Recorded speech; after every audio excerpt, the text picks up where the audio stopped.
find this stream, I'm just going to send a link out.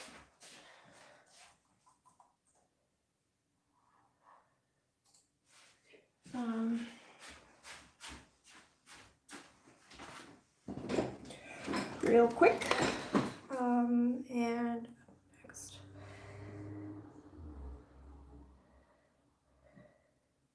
So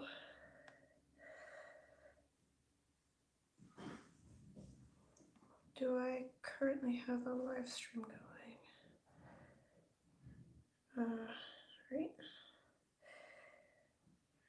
My channel.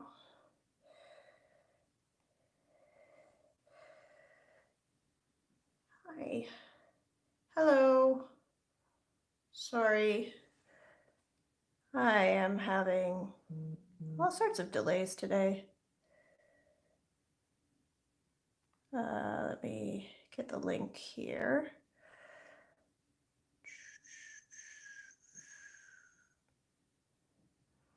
Share, copy link. And then let's go to here and let's put my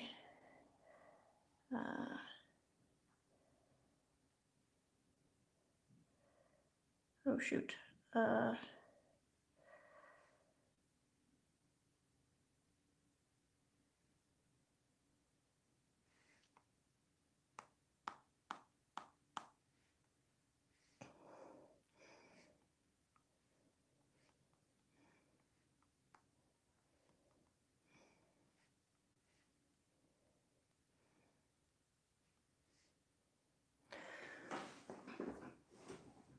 Hello. Can somebody confirm for me that my sound and everything is good? Hi, Suzanne. Hi, Joy. Thank you. Yes, I do like this mug very much. It's made by a local potter. Sounds great. Wonderful. Fantastic. Okay. Unfortunately, I think I've lost a few people here. So hopefully they can find it. I'm actually going to go share this link on a few other platforms. Just because I've totally screwed this up today.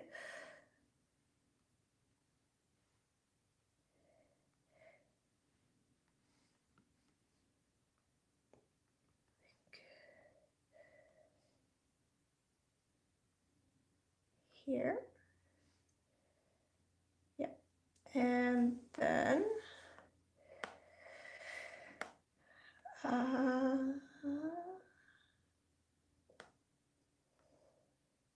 yeah. That looks like a John Muir Laws book. Yes. So I have some Christmas gifts here. Quite a few of them.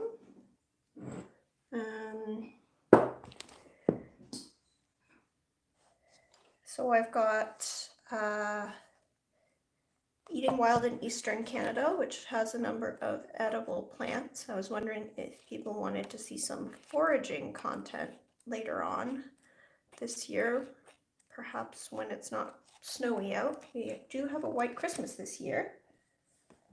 And then I do have How to Teach Nature Journaling by John Muir Laws, which is, I think, his newest book.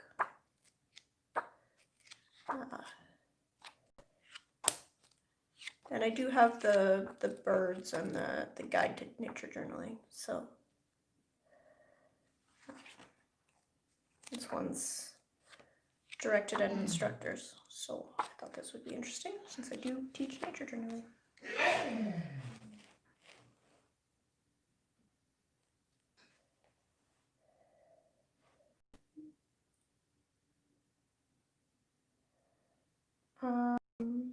And let me, keep throwing up some links. So I'm also just gonna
Okay.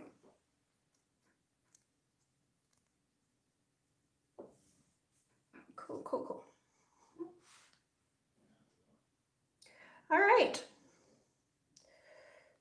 So, sorry, I will get back to this screen, see what everyone has to say. That book is on your wish list. Cool, nice, Kelly. Yeah, so what else do I have here? Oh, I forgot a thing. I'll be right back. I'll be right back. Sorry, I am so scattered today.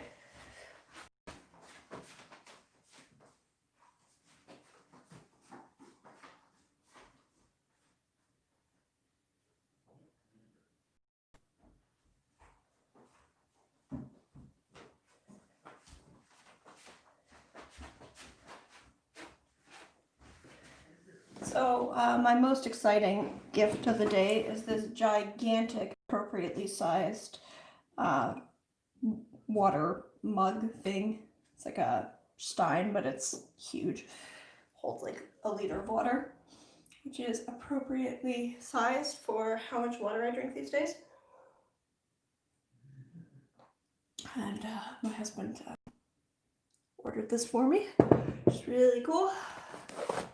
Yes, this is the Clairefontaine notebook, which I will be using for the sketchbook exchange.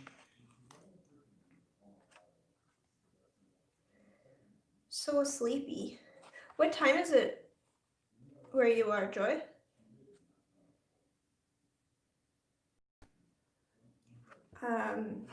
And so the neat thing about this notebook is it comes with a bunch of little postcards at the back. And so I thought it would be kind of neat to have each participant in the sketchbook exchange take a postcard, like fill them, like paint on all of these postcards, and then each of the sketchbook exchange participants can take one. A water receptacle. I know I'm excited about the goofiest things, but this is very exciting to me.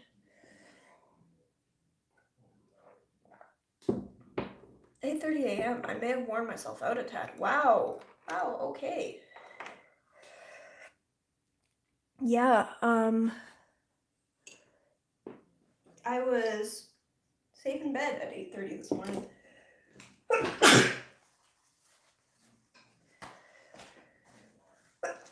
Got up at like noon. Sorry, one moment. I don't have COVID, I promise. I bought smoked ghost pepper powder that went in my husband's stocking, and then I sniffed it, and so now it's up my nose.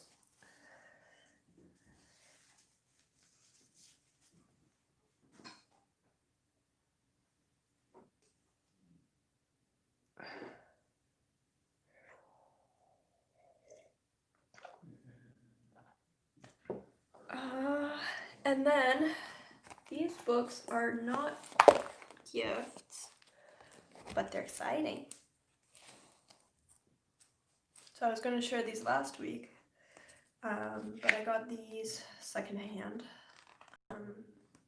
and they're some really neat vintage books.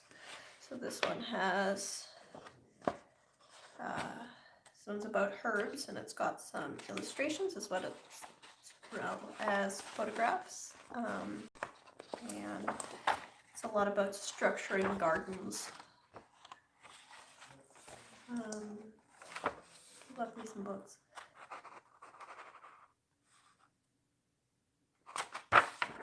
And I love illustrations. So yeah, this is a mix of photos and then illustrations.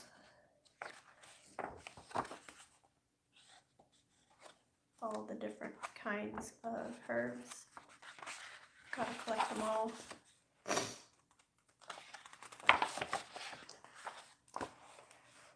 this.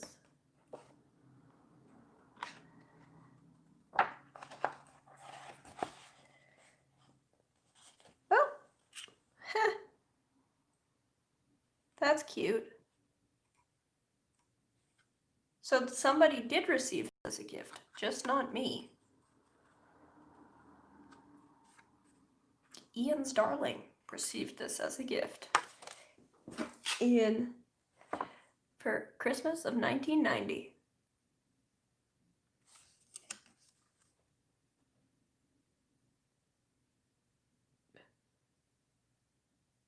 I got my brother a water bottle that cleans itself, and I got one for myself. Oh, cool. How does it clean itself?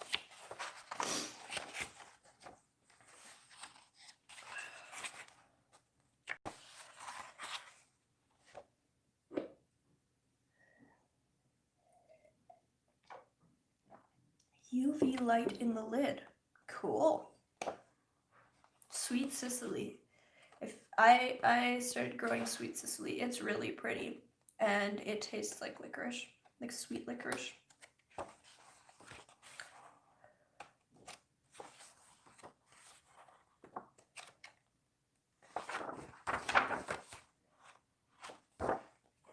So this one's about herbs, and then the other one, Northern Gardener, same publisher, same seller.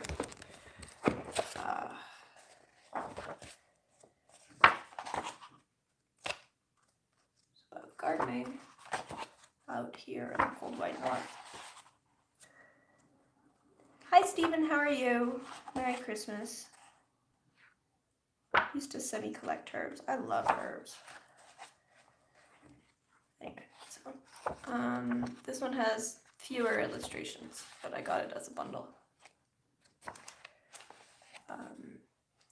It does have an interesting section on pests and pollination.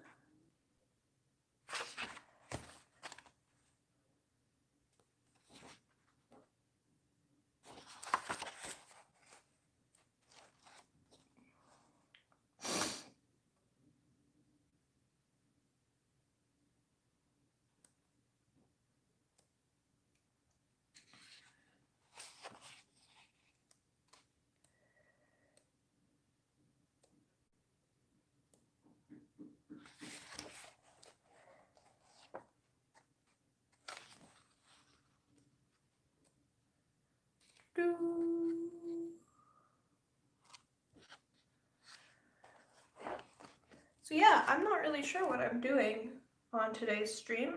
I just figured that I would come on and be a little social, maybe do some sketching. I'm open to requests. I was thinking I was going to sketch in this new Frafontaine notebook that I'm using for the sketchbook exchange.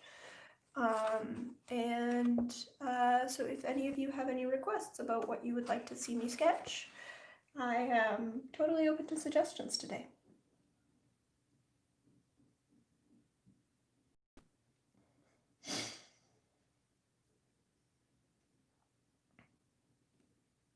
Bee balm. Okay, cool. Let's see. Maybe I can find some references here. Herbs. Like, maybe there's a, oh, no.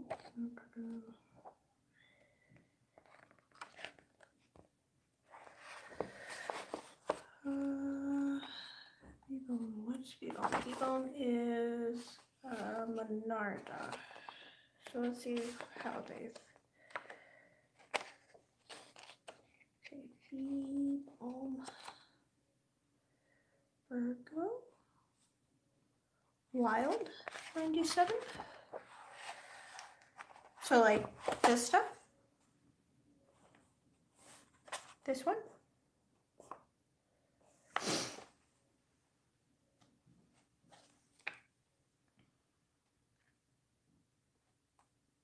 And this one. Okay.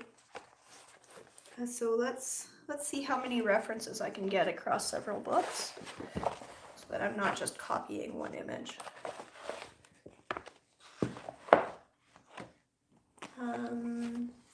Yeah, I mean, it's very common here. I grow it, but it's also the middle of winter. Like we're having a very white Christmas.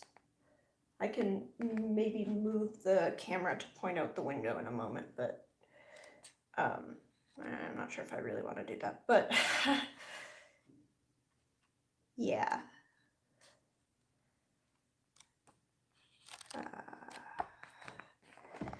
Let's see, sorry. And then again, under something, under bergamot or under monarda or under something.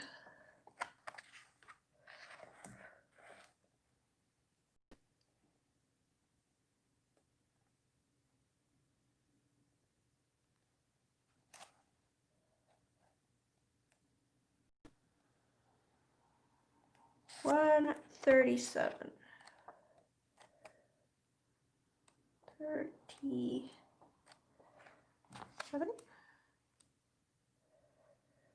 Balm. Bergamot. Right. Okay.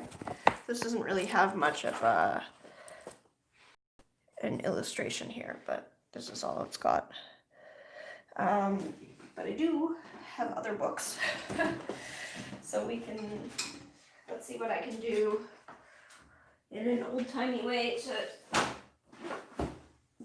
get me some print references, because for something out of season. So it will be in here under medicinal plants as well, I bet. And again, let's see. Oh, this is sorted by scientific name, so it'll be under monarda.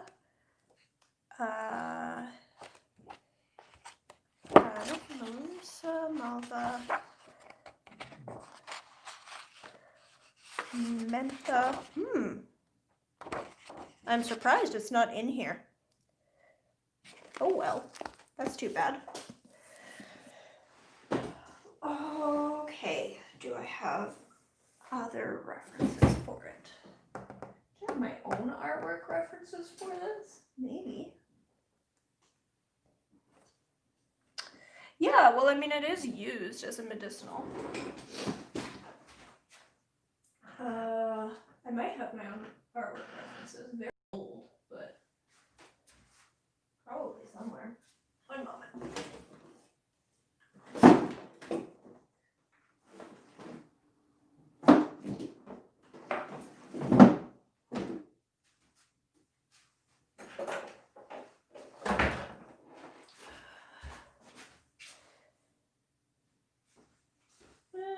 Or not.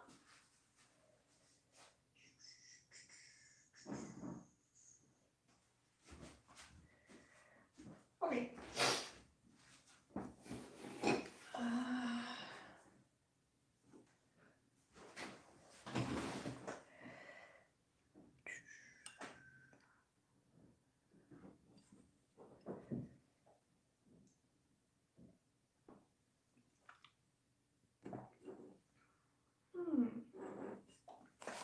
Maybe I'll throw that into one of the, maybe I'll try that on one of these little,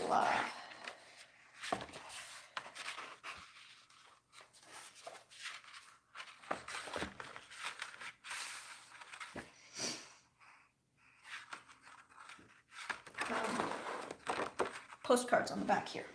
So then someone can pick up a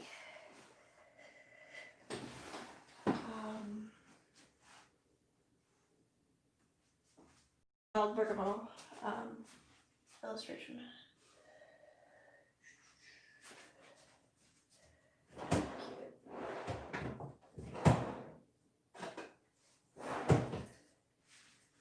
Let's see if this is probably dry beyond belief, this pen, so I'm gonna have to clean it out. It's not under Lamiaceae. Right, so its scientific name, so Lamiaceae is the family, but its genus is Monarda.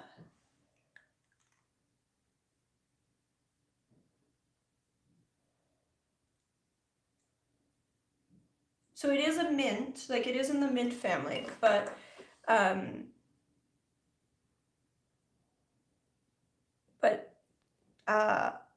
so are a lot of things.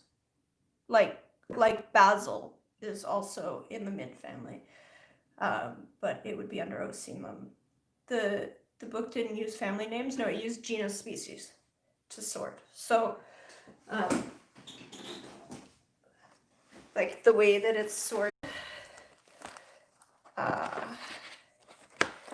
if you'll see it, like here, you'll have like Arctostaphylos right next to Aristolochia. Like they're not related in any way, other than they're close together by genus name. So usually when you say the scientific name, it's genus species is the what we use. Like we don't use the whole string of clade and family and etc. I'm still shocked that it's not listed. Yeah, so we talked a little bit about this in one of the previous streams when I looked through these books, but it's pretty clear that these books, so they are in French. Eve sent them to me, and she's had them for a while, but it's pretty clear to both of us that they are they're European. They're imported from Europe. I'm not sure if they're originally written in French or if they're originally written in some other language and translated.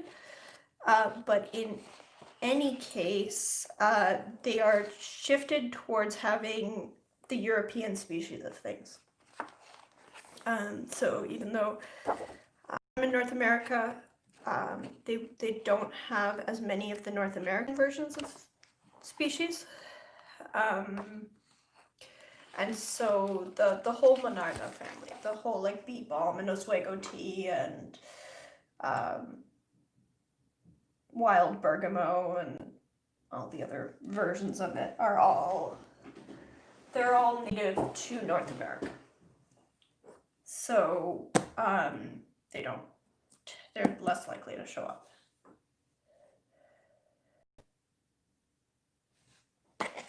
Yeah. It's a lovely book, though. You can imagine how it is in New Zealand with plant books sometimes being irrelevant. Yeah, no kidding. Do you find you end up with a lot of like textbook type things that are just like completely irrelevant and have nearly no overlap with what you have locally?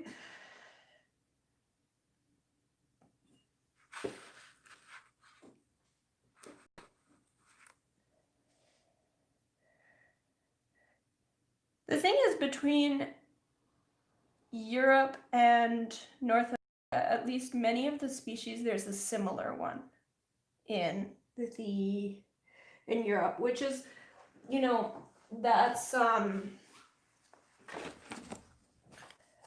think what tipped us off initially was looking at specifically it was wild ginger, which is Azarum, and there's Azarum europaeum and Azarum canadense. And so this is wild ginger, but this is European wild ginger. We have a Canadian wild ginger. It's similar, but the Canadian wild ginger doesn't have the glossy tops of leaves. It's fuzzy on top. The leaves are a bit bigger, a little bit more pointed, and the shape of the is a little bit different. Whole sections that don't make sense to us here. Yeah.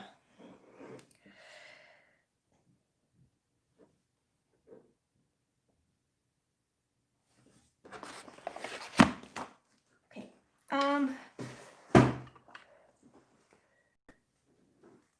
So let's see about this. Okay, I'm surprised. I actually have, it appears, this pen is properly inked, which is cool. So I can do a little ink and watercolor thing and see about illustrating people with like little to no reference. That should be interesting. Let's see. So, yeah, I grow this stuff, so it's like I've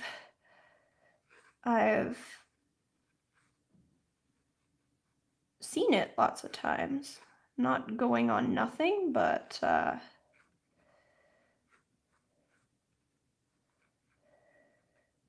it's always a little strange to try to draw something without full reference.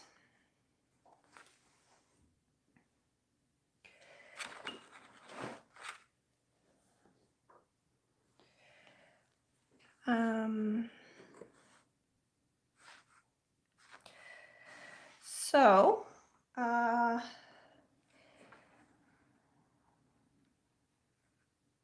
yeah, I guess we're just gonna go by structure. So, as with a lot of things, you can just draw a little grid, almost like it makes like a spiral structure, like a pine cone up at the top. Like Hair Gone Wild. Yeah, so then at the top you're just gonna have some little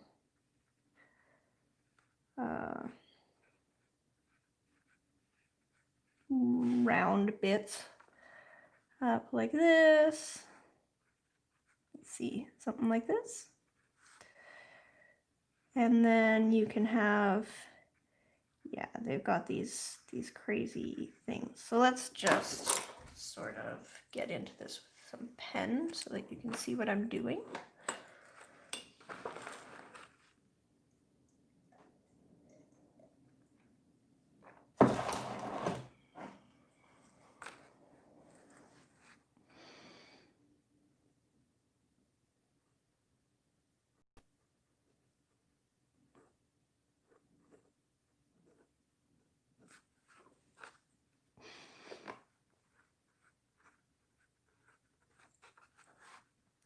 And then, yeah, coming out from around here, you're gonna have some little bits, some bits over here.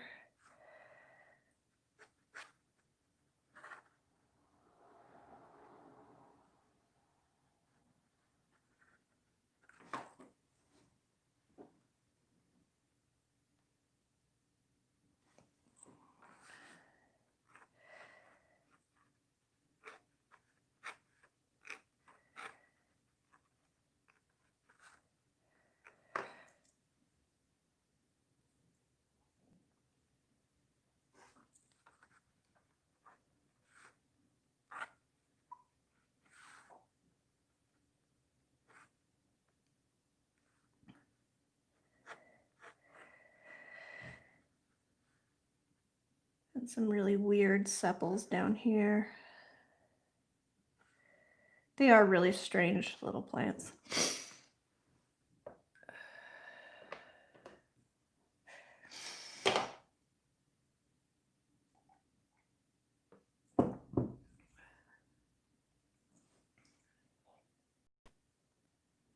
Do you get all the different varieties of the bergamos? It was interesting. At one point I did an illustration of a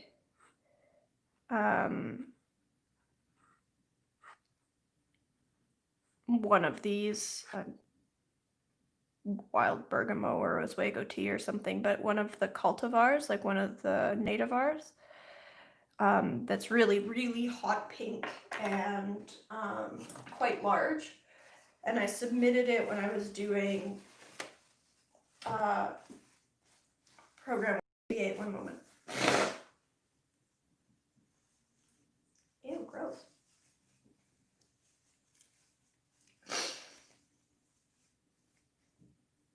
I would note that we have a wide selection. Oh, okay, so here there's a huge selection.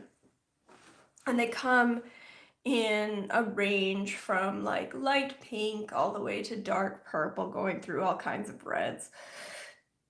And all different sizes, and some of them have shaggy, like the open petals like sit closer to the bottom, and so they have this sort of more shaggy look. Anyway, I'd done an illustration of one of the nativars for an SBA assignment, and I got some feedback back, like, I don't think that you saw, wild bergamot is not usually large, and I was a little, honestly, a little offended, like, yeah, it is. I did actually measure.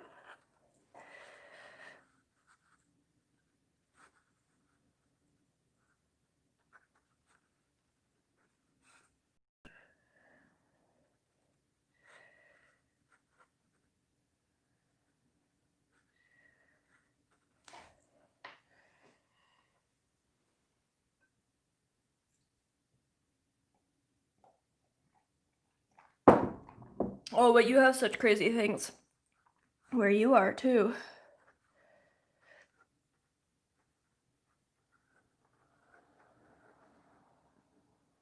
Like, whole genuses and families of plants and animals that we don't even have.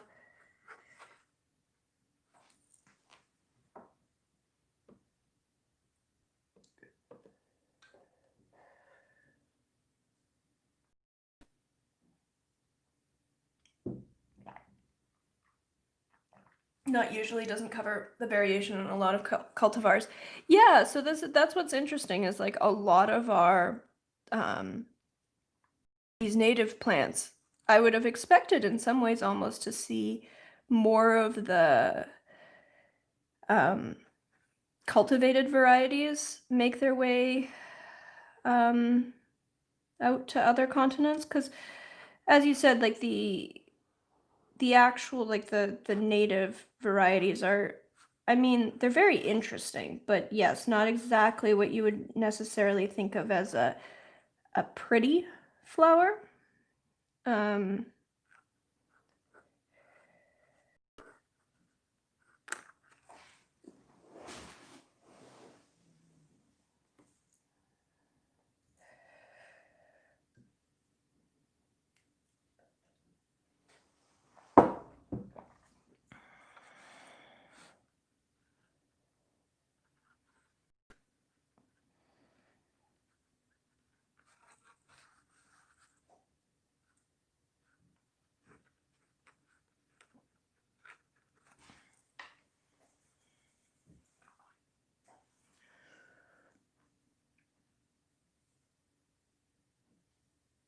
I've come to appreciate the natural history of North America a lot more over the last few years. I would love to know more about the natural history of New Zealand. Well, I mean, the thing is, I've also, like, just been trying to focus my own attention, I guess, on what is around me. And so I love to see what other people do in terms of exploring what's around them. But then try to remind myself that,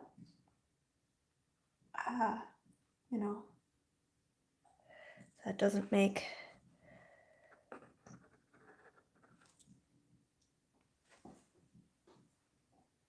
the local stuff less interesting.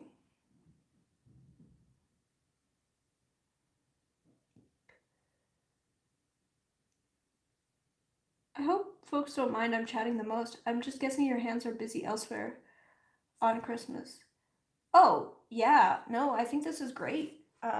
I'm glad that you're so active, and I'm glad that you're getting something out of this. I know that you're on, you're a day ahead of us, so you're getting, I guess you don't do Boxing Day. We have Boxing Day.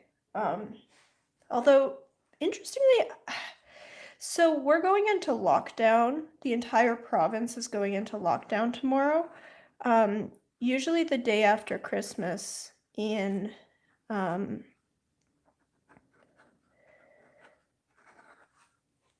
in Canada, we have, it's a shopping holiday. It's like Black Friday. Um, it's called Boxing Day, and it's basically, I think the origin is stores would be boxing up their merchandise for the year, like all their holiday stuff and winter stuff. So there's a big, like, all the things are on sale before they get put away. And so usually there's like lineups and whatever, and people go out to stores. But because we're going into lockdown tomorrow, all the stores have to be closed. So I don't, yeah, it'll be different. But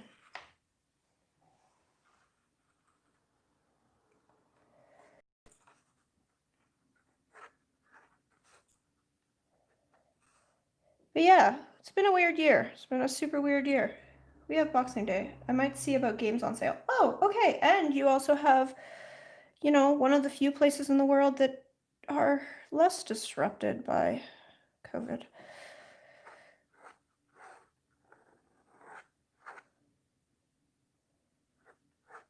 Make the whole world jealous.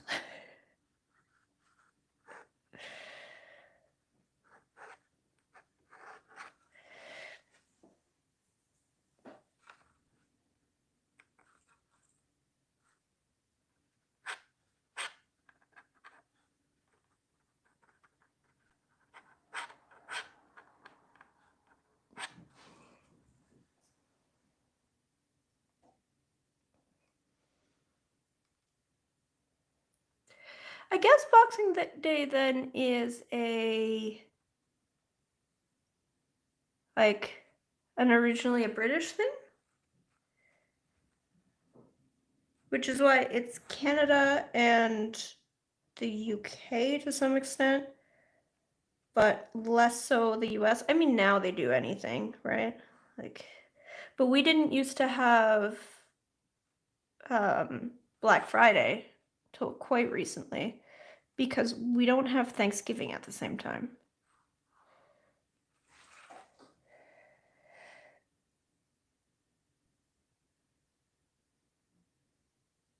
I think there was Boxing Day in England. Okay, one moment. I just have to step out to the washroom and refill my water and take my paint water and.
Lori. Hi, Lori.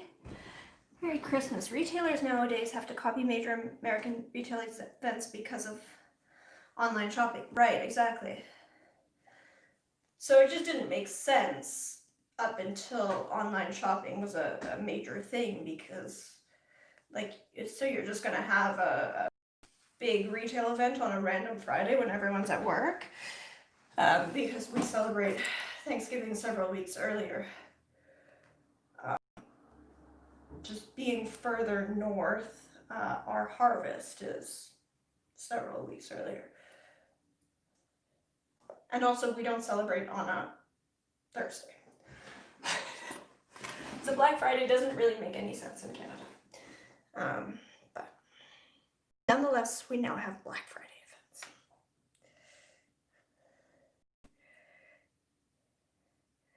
events. Also, this one isn't a gift, but I wanted to show off this little thing. Isn't it the cutest little, okay, it's little cattails. And it's a little vintage brooch, which I got for myself. But it's the cutest thing ever. Jackson's has Black Friday. Right, which also makes no sense at all. But hey, who's complaining? Yeah. I don't know what I'm gonna put it on. I have a jean jacket, maybe I'll put it on that. But I couldn't resist.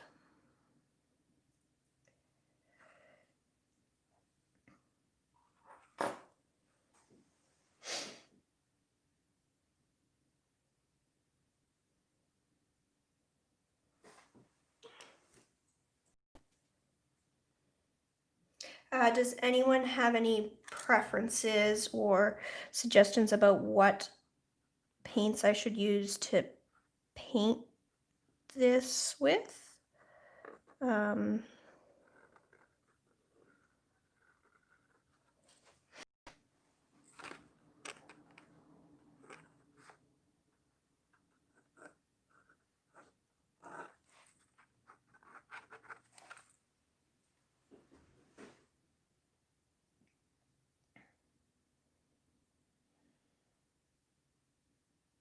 Like, I can use my regular studio palette, or I can use some other brand or selection of paints.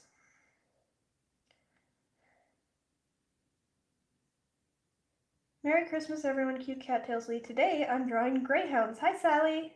Cool. I would love to see those greyhounds. I'm going to step away from my sketch for a moment and post a Discord link to the video description, because I'm not seeing, do I have a mod in here today? I think I might not have a mod in here today, so I'm going to go post a Discord link. One moment.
Sorry about that.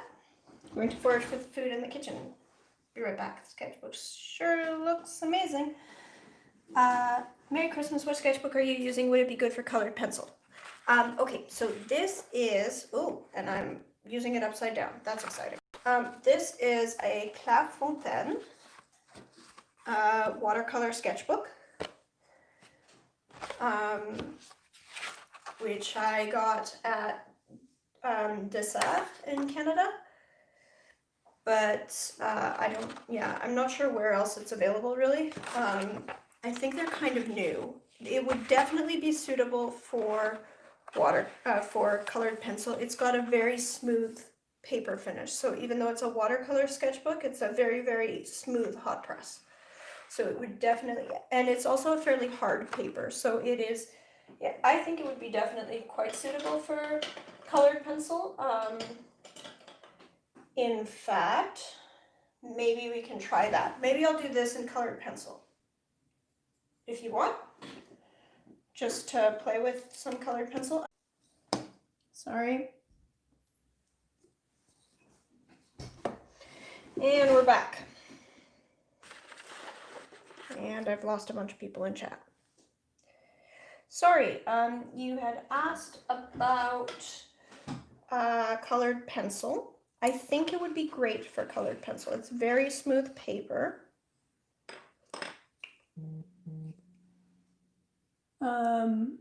And so, and it's like a hard watercolor paper, so it's more similar to like one of the, more vellum type finishes that might be used for colored pencil. I don't usually work in colored pencils, so I'm not really the expert, but I do have some colored pencils, and so I'm happy to experiment with them just today. If you would like to see what this looks like with colored pencil.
So we are going to do one of these hot pink ones.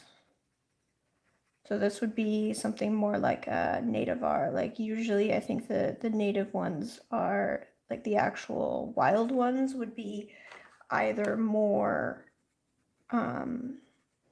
like more of a pale lavender or more of the reddish shade. But then there's some hybrids of different native varieties. So we call those cultivars or nativars, which come in other colors. And so one of the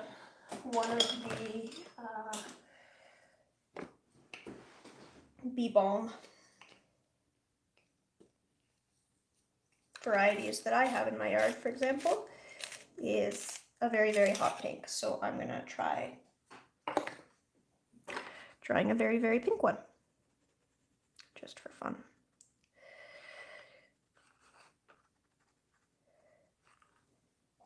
And so this sketchbook has some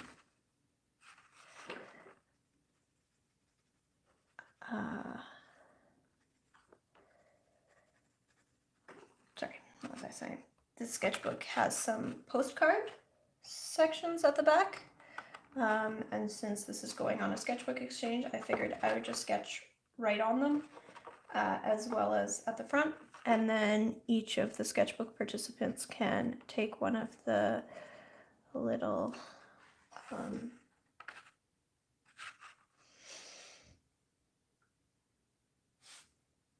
sketches from the back.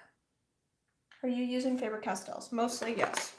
So I've got, yeah, these are Polychromos, Faber-Castells.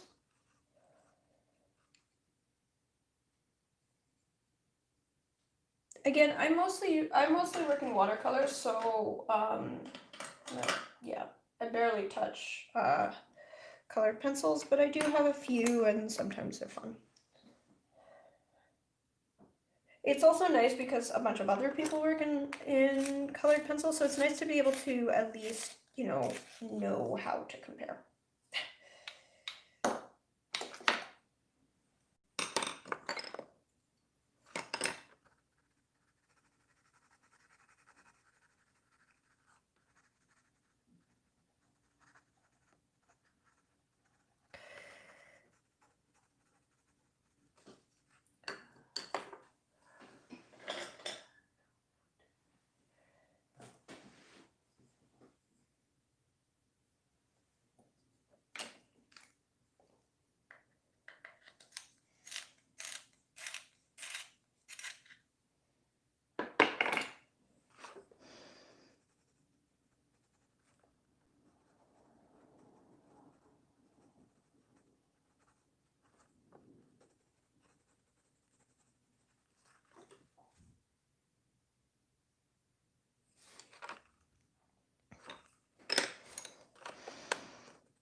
I also like to combine an underpainting of watercolor and then colored pencil on top.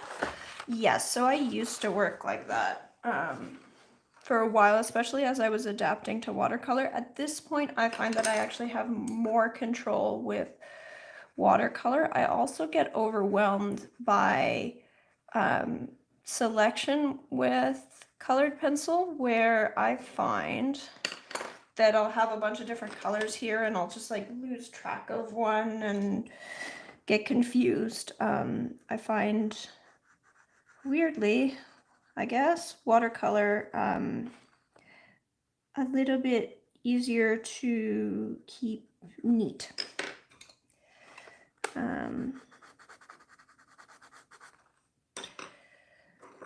So I end up working primarily in watercolor. I started out in colored pencil because watercolor does have a more of a learning curve for being able to control it properly, I find. Where it's,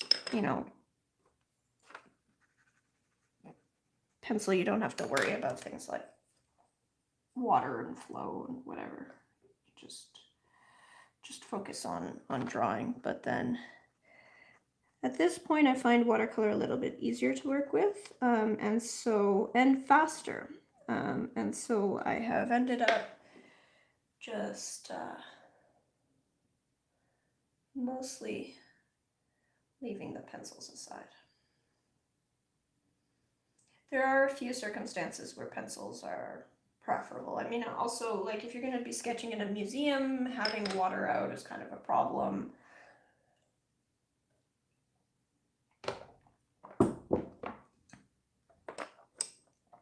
But you can bring in pencils.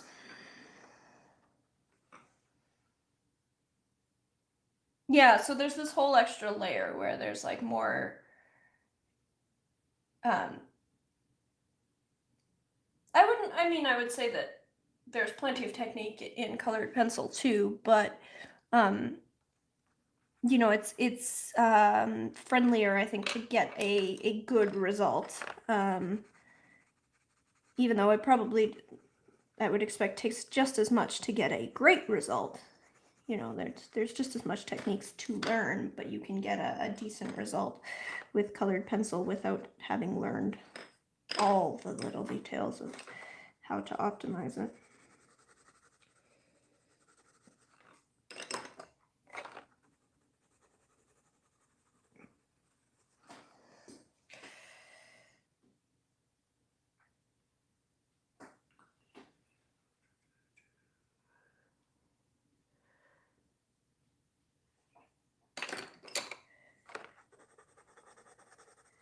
So yeah, so I'm not a colored pencil expert by any means, but I would say that this paper is actually great for it. It's taking layers really well. It's not embossing, like some watercolor papers are too soft for colored pencil, and so you try to draw with it and it just like presses the paper in and mushes it around. It feels a little sloppy. I would say this is working great for colored pencil.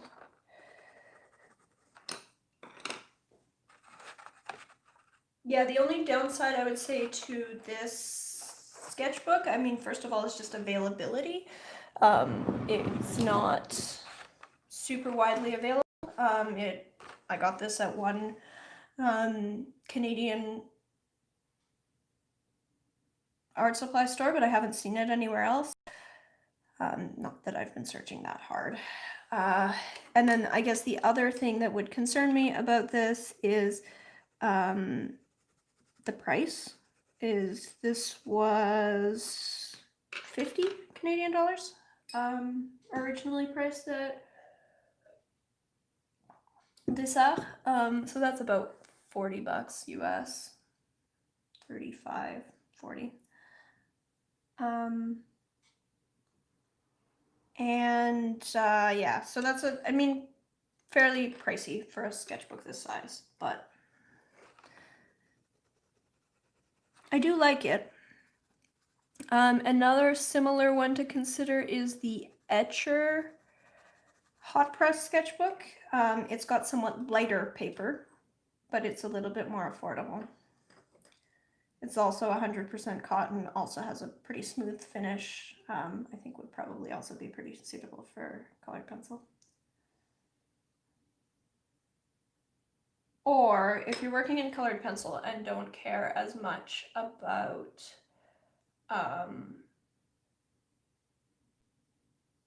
the cotton content of paper, which matters, I would think, more for watercolor, you can also look into Stillman and Burn Zeta.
Yes, I just got the Stillman and Bernzita sketchbook yesterday. I haven't tried it yet. Oh, okay, cool.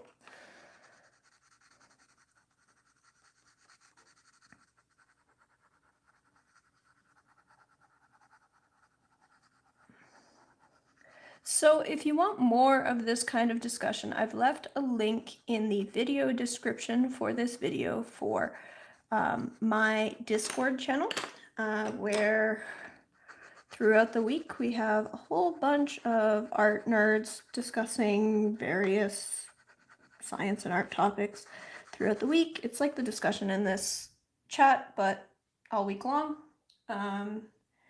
Also, if you would like to join our sketchbook exchange, the first sketchbooks are going out in January, so you still have time to join if you want. We'll just adjust the shipping order just a little bit.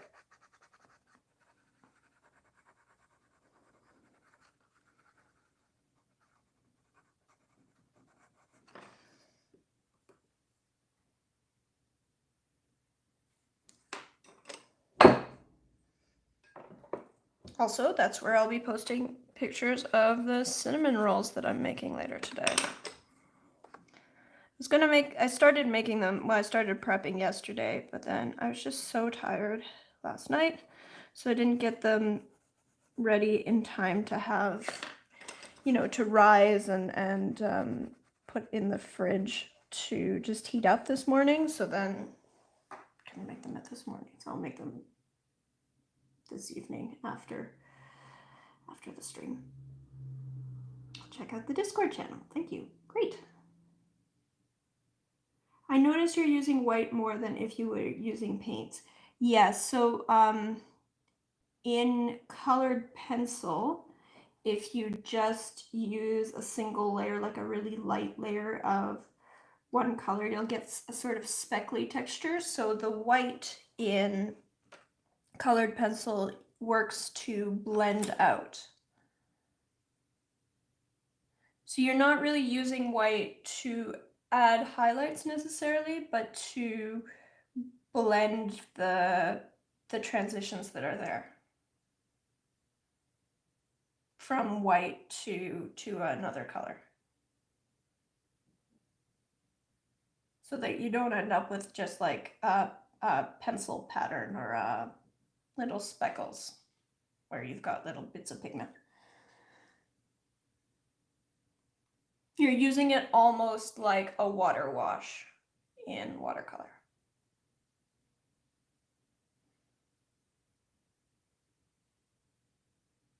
I hope I'm explaining that well. And also, again, I have fairly limited experience with watercolor, or sorry, with tons of experience with watercolor.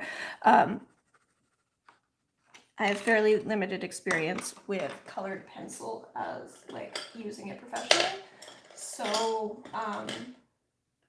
it's possible that somebody in the chat can put in more pointers for using colored pencil. I've picked up some things along the way, but in terms of professional work, I've done nearly none with colored pencil.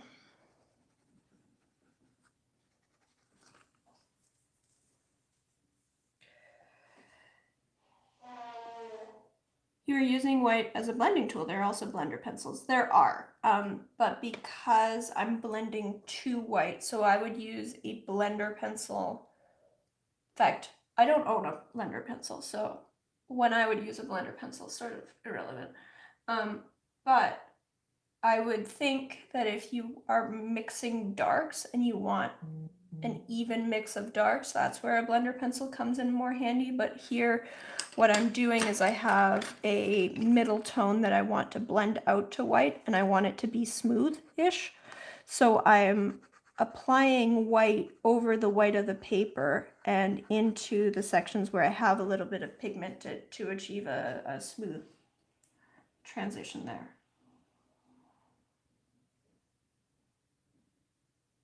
Sketch is looking good. Thank you. Thank you.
And what do I have in terms of green pencils out?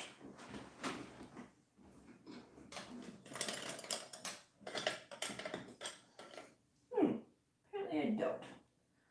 That's interesting. Usually I have green pencils.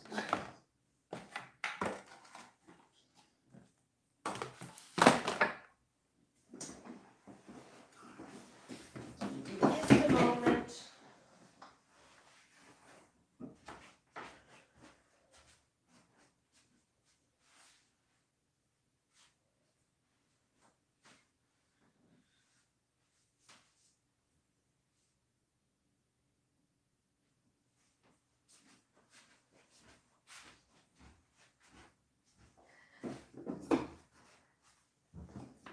I have a full set of polychromos in the closet, but I also have a few other pencils that just live out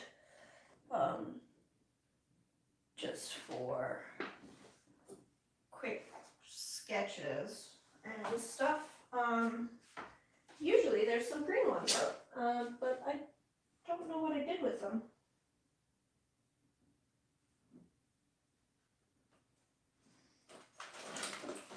Because I've just been using, sorry, crash bash. I've just been using the pencils that I have out. Okay, well, I guess I'm going to use yellow and blue because that's what I have and I don't feel like digging.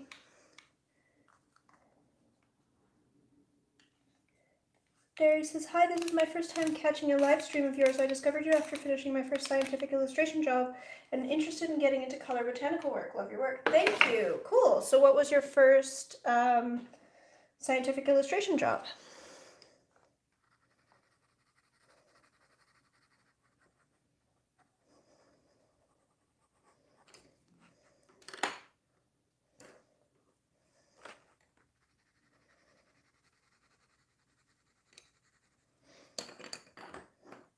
So, I don't know what I did to my green at all.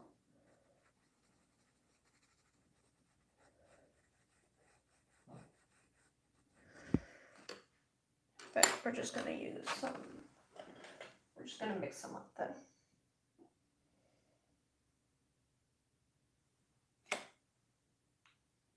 Oh, yes. Have you found the Discord channel? So there's a link to my Discord channel in the video description. And if you are enjoying chatting on the live stream, we have similar conversations throughout the week over on Discord. A whole bunch of art nerds talking about science and art and other subjects.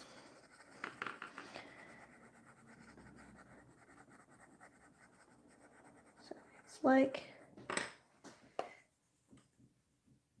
this live stream's chat all week long. We were talking about New Zealand and North American natural history. I think New Zealand flora is generally less appealing individually, but fabulous combined in their ecosystem en masse. That's interesting. Why do you feel that it is less appealing individually? I don't think I know very much about New Zealand flora. I'm assuming that there's like some relation to Australian flora.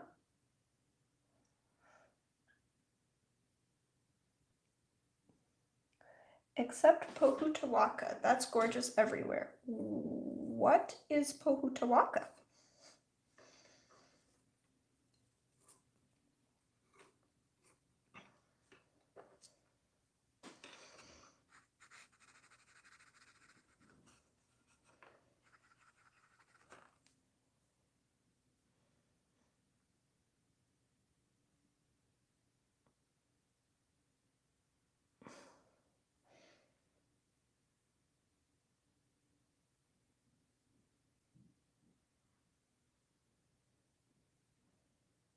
A biology professor at my university travels to the Amazon rainforest to discover new species. Sadly, the sample I drew came from an area that was going to be turning into a highway. Oh no, my goodness. Well, you said it like it was a Native American word. Yeah. Sorry. Yeah, it does. Yeah. You're absolutely right. I did, didn't I? Okay, well, sometime you can tell me how it's properly pronounced. I'll post one. I'll post a picture in Discord. Okay, cool.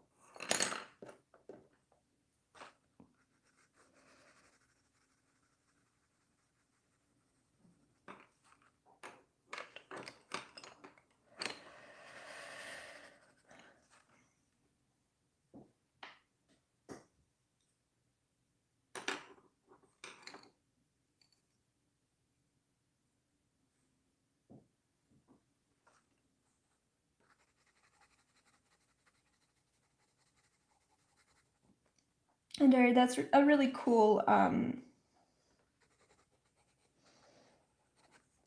That's a really cool project to work on.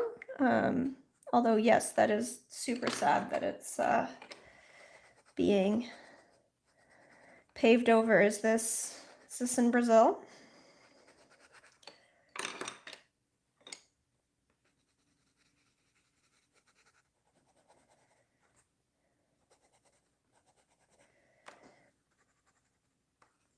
He was going on another trip this last summer, but then the pandemic happened.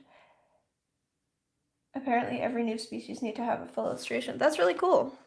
And it's cool that you got to work on like a scientific documentation project like that. Most of my work has been more in the commercial realm, just because I'm not my academic background, my prior academic background is completely unrelated. So I got back into illustration and botanical illustration well after the fact. And so reconnecting with the academic world in a different way has been a little bit tricky. I found it easier to get more commercial jobs, but I would definitely like to be doing more of the scientific botanical side.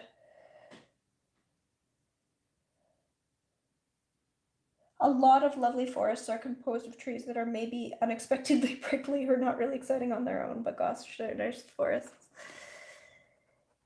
Yeah, but I think that that's probably true everywhere.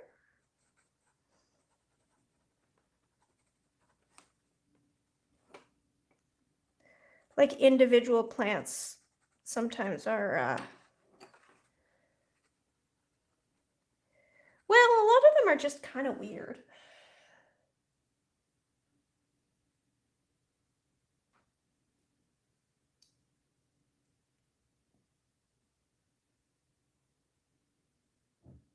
Have you not looked outside in autumn or tasted maple syrup? Well, yes, but even that, like if you, okay, first of all, maple syrup is processed. Maple sap is interesting, but maple sap is not, like that's not what comes out of the tree. What comes out of the tree is just like slightly sweet. You can also make birch syrup. But like a lot of those trees are, I mean, you will get some spectacular trees in autumn where you just look at one tree and it's really, really amazing. But in a lot of cases, you know, if you just look at the one tree, they are more stunning as a mass as well. And then if you look at the little plants like under the trees in autumn, the other thing about autumn is that you'll get the first frosts before all the leaves really change. So you'll have some like dead and dying plants, you know, wilting away, the really summer ephemerals at the same time as you have the big colorful displays.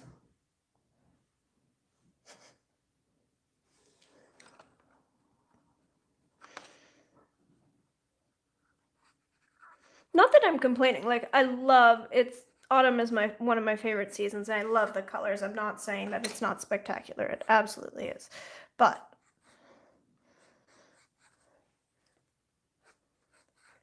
just, don't underestimate what's around you, too. Don't get me wrong, New Zealand is better, but I appreciate a lot of introduced plants. Okay, fair enough. Yes.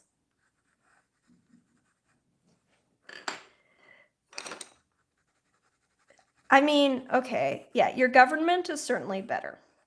Your climate, like overall for living in, seems better.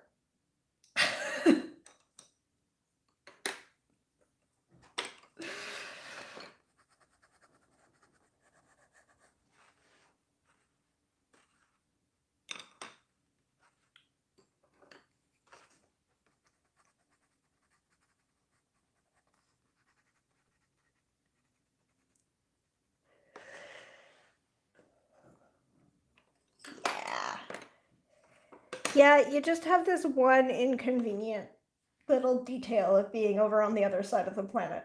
Other than that, New Zealand seems perfect and exactly where I want to live.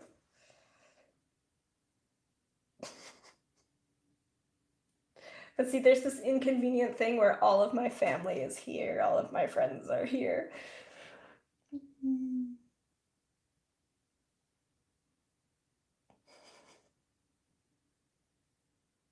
That's awesome, though. I actually wanted to start with commercial work. My hand was not ready for all this stippling. Yeah, commercial work is, well, it tends to be more forgiving in terms of like true botanical accuracy and like flexibility of techniques. There's definitely, more room to explore there because although generally if they're approaching a botanical artist, they do want something that's fairly realistic. It's not being used for the purposes of identification, so it's a little bit less stringent that way.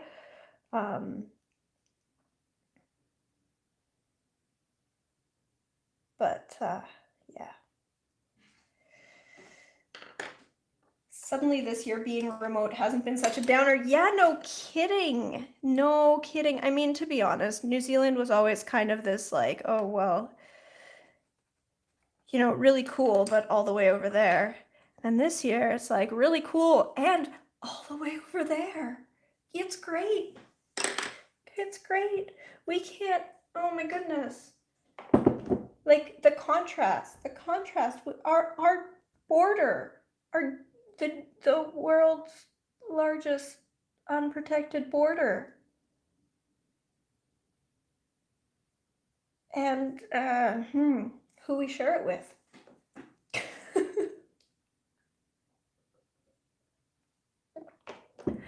The Canadian-American border has been closed for months now, which never happens. This border never closes. But Canadians are just fine with it. But the problem is that it's not really closed. Like it's closed, but it's very, very porous. And so we keep on getting new cases being imported through the border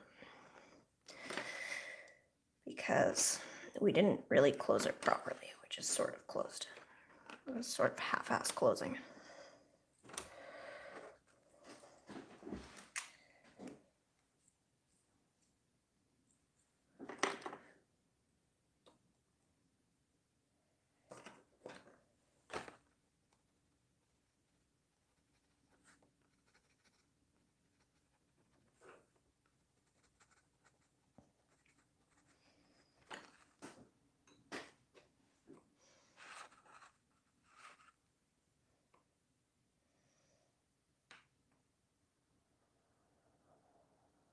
Be like us, become an island, a really big, gorgeous island. So instead of building a wall, we should just dig a trench, a really long trench, and make the Americans pay for it.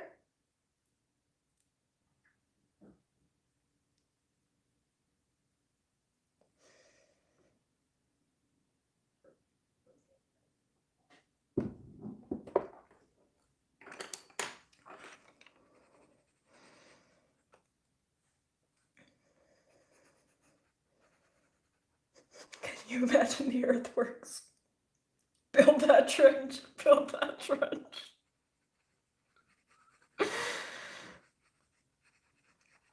I mean, I've heard worse ideas.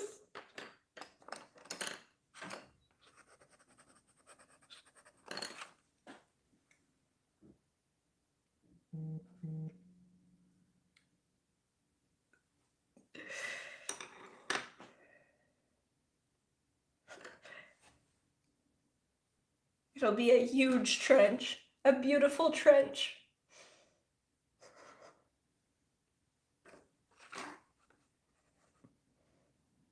You could have 1 or 2 drawbridges. That's great. Yeah, so apparently that's less of an issue on this side of the country. And apparently over on the West Coast especially, one of the issues is you'll have Americans crossing into Canada claiming that they're traveling to Alaska. Like, oh, no. I'm just an American traveling to America. I need to cross this border to get to Alaska, but then they're not going to Alaska.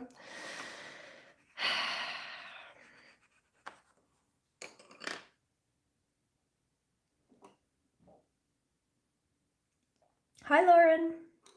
For parcels from American art stores. To be honest, the shipping from American art stores is kind of crazy. Like, in many ways, we're better off ordering from Europe.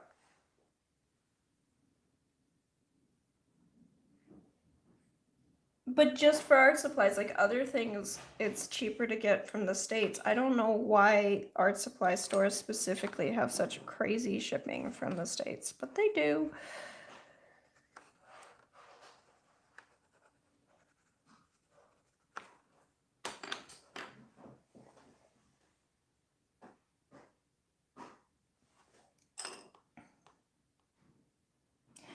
You're going to need a really big shovel as Christmas card. Yeah. We have the best shovels.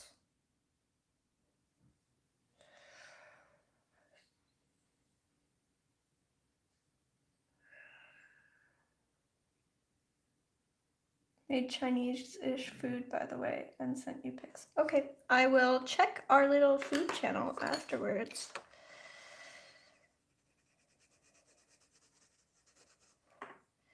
So Lauren and I are doing a little budget eating challenge.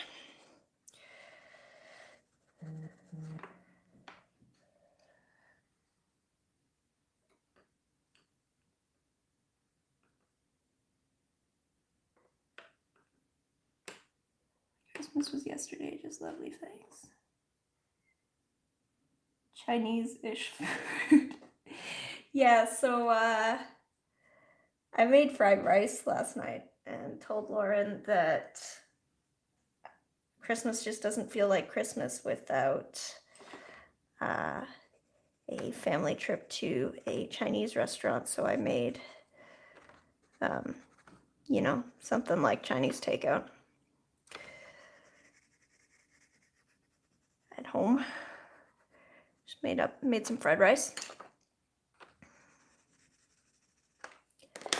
And so I don't know what Lauren made, but presumably something along the same lines.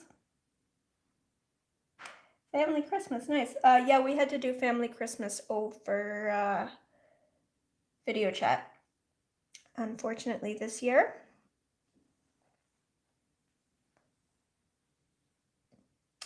It was yummy. Not as yummy as my cinnamon rolls later today are going to be. They're going to be so good. I'm so excited about these cinnamon rolls.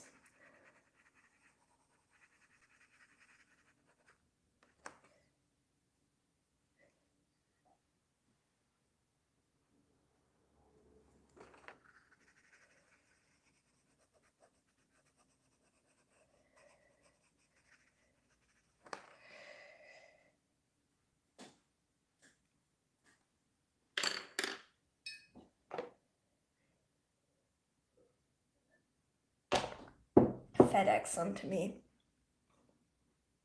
I'll send you the recipe, Lauren. Is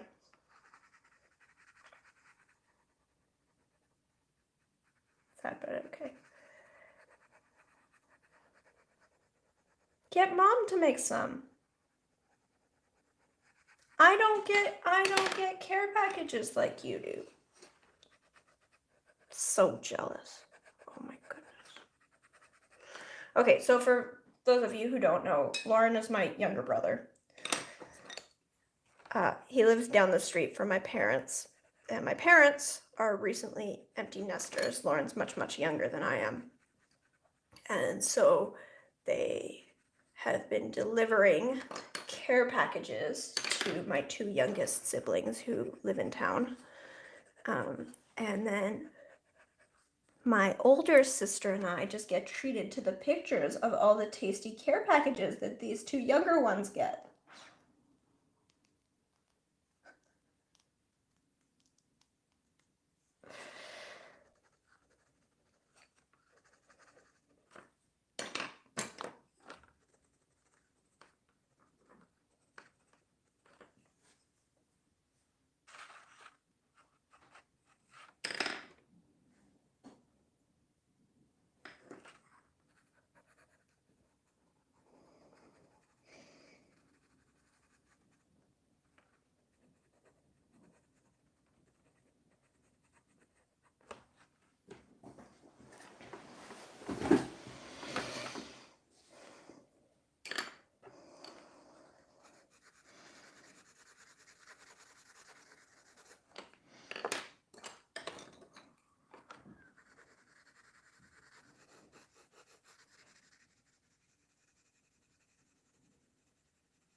Pictures of care packages. That sounds wonderful, right? Yeah, like, oh, or my mom will tell me, like, she'll call me, and I'll be talking to my mom, and she's talking to me while she's preparing almond torte for my younger siblings, and I don't get any. Great.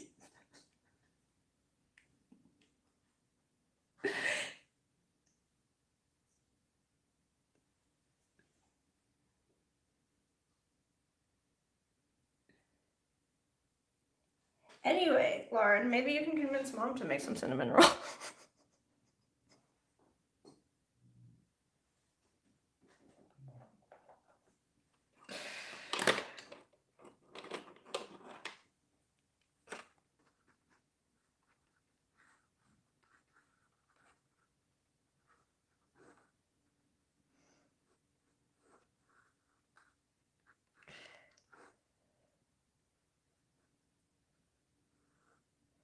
It's not their fault. So the two youngest do live within a walking distance of my parents' house, and my older sister and I both live much further away. So during a pandemic, especially, there's no delivering of care packages that can happen to us. Although I will mention that when I moved out and lived about as close, there were no care packages delivered in the same way. This weekly care packages thing is very new.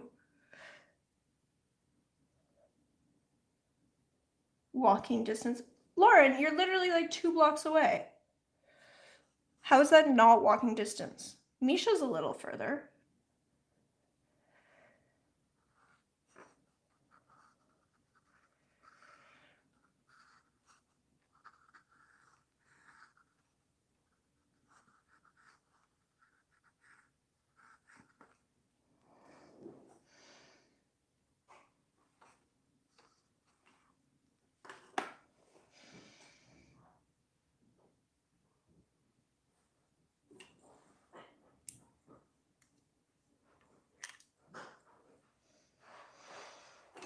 Yeah, it's very snowy out here too.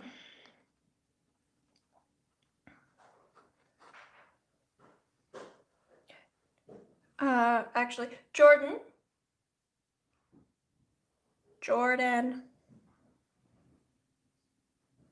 Husband, come hither.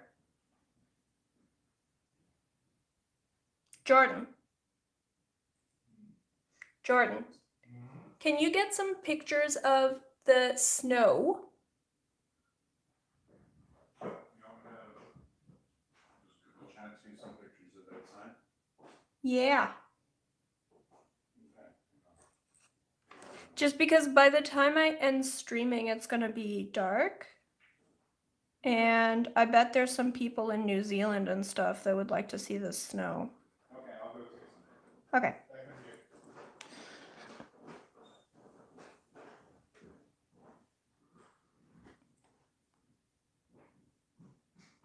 Thank you. How about you guys? We didn't get any snow, not at all, not even a hint of snow. We're shocked. What? No snow in December in New Zealand? Did you know Joy was from New Zealand? I do know that Joy is from New Zealand. Are you jealous? Would you like to live in New Zealand, Lauren?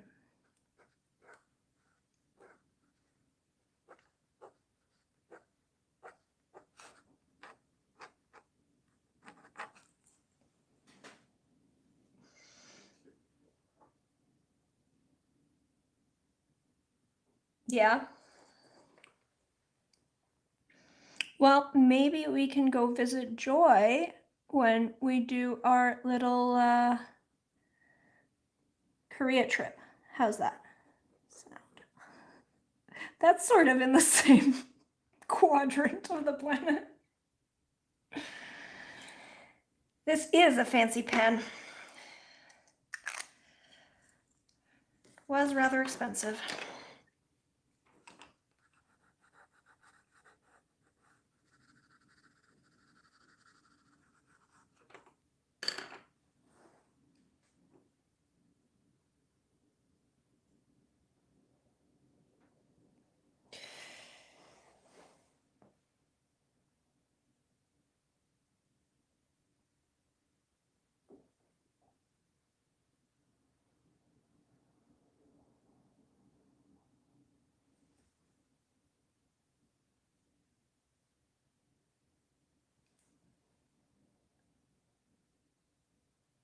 The snow disappeared from the rain. Oh, we had rain yesterday, or 2 days ago, I guess.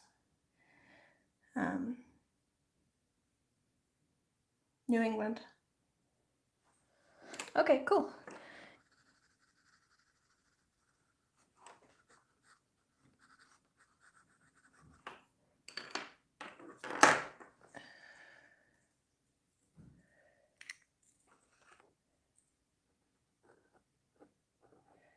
We have a particularly white Christmas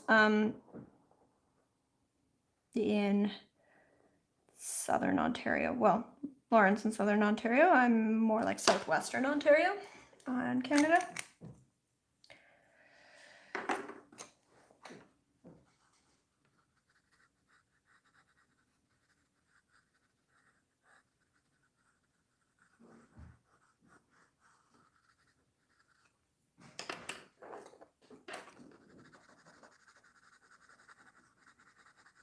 I'll post some pictures of the snow on Discord. So we've got a fair bit. Yeah, Pacifica blends into Asia, just north of Australia. Well, it's a mighty long plane ride. So having done that once, I did promise Lauren some time ago that we could do a big trip to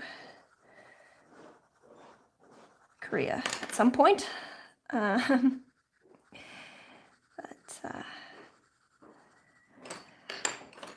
would be inclined to, stretch that out as long as possible. because that is a hellish plane ride.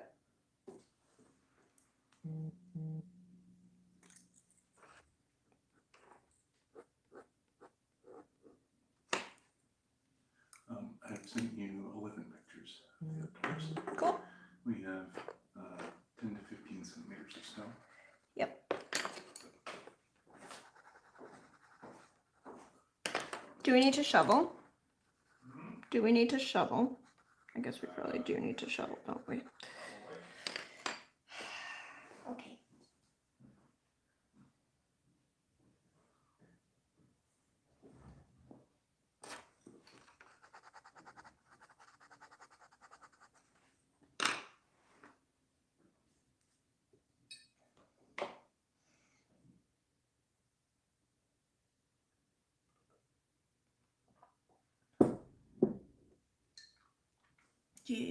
Do you guys even have snow shovels in stores? Okay, so Lauren, there's two things here. First of all, they don't get snow much. Maybe some bits of New Zealand would get a tiny bit of snow sometimes, but not like Canada. But also, it's summer there, right? They're in the southern hemisphere. It's like Brazil. When we go to Brazil in Canadian summer, it's winter there. Hi, Lana, how are you?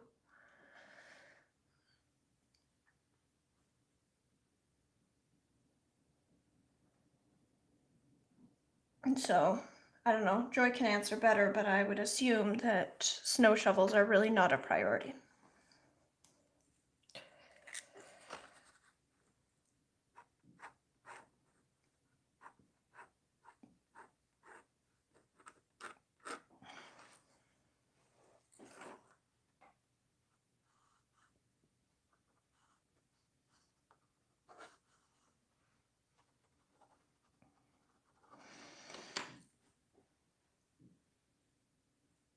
Stephen Turner is from a block away from me.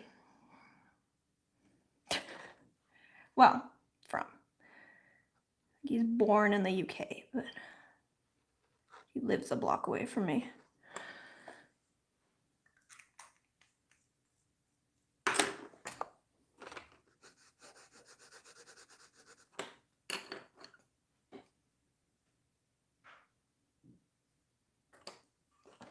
Okay, yeah, block is maybe an overstatement. He's a little bit further, but very close.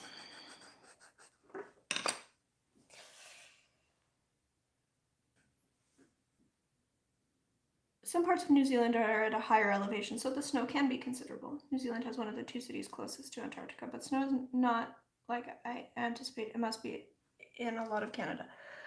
Right, okay, sorry, yes. So, moderate temperatures. Yeah, we are, like, we're in the section of Canada that's actually south of most of the American border.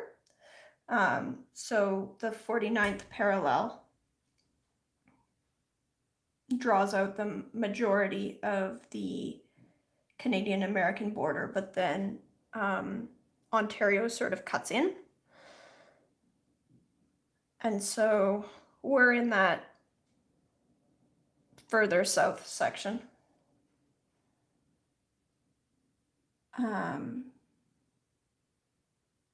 Yeah, the climate in New Zealand sounds perfect. It's like Vancouver, but a little bit warmer. Just really lovely. Anyway, so where we are in Canada is definitely not like the most dramatic Canadian weather by any means. But we do still get, you know, a long, cold winter and a decent amount of snow. So we've got about 15 centimeters out right now. But because like there are parts of Canada where snow will just pile up throughout the winter and it's cold enough that it never melts. For like really extended periods. In Ontario and southern Ontario, it tends to pile up, and then we'll have a few warmer days and it'll mostly melt except for the snow drifts, and then it'll pile up again. So right now we've got about 15 centimeters. It's probably going to stay here for a few days and then most of it will melt away. Yeah. So lush, but still with a lot of fine weather, yeah. I miss having snow that won't melt for days. Yeah, so I mean, this will stay for days, but then, like, it won't stay for months. Like, realistically, we'll have a few above 0 days, probably, sometime in the next few weeks, and most of it will melt away.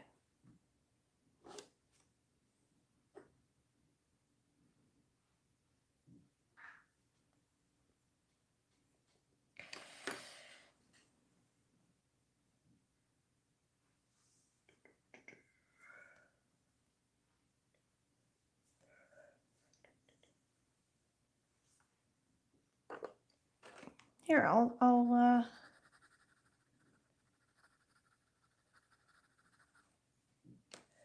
draw these and this.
Yeah, there definitely was more snow that stayed for longer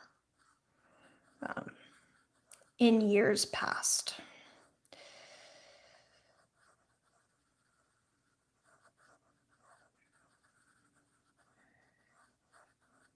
But I think southern Ontario always had some of this very erratic weather patterns where it'll be really hot and then really cold, and then, like, I think that part is fairly normal for here. Overall, there would be more snowy days in the past. If you are in fancy countries. I don't know what the definition of fancy here is, Lauren, other than not ours. Not where we live. Well.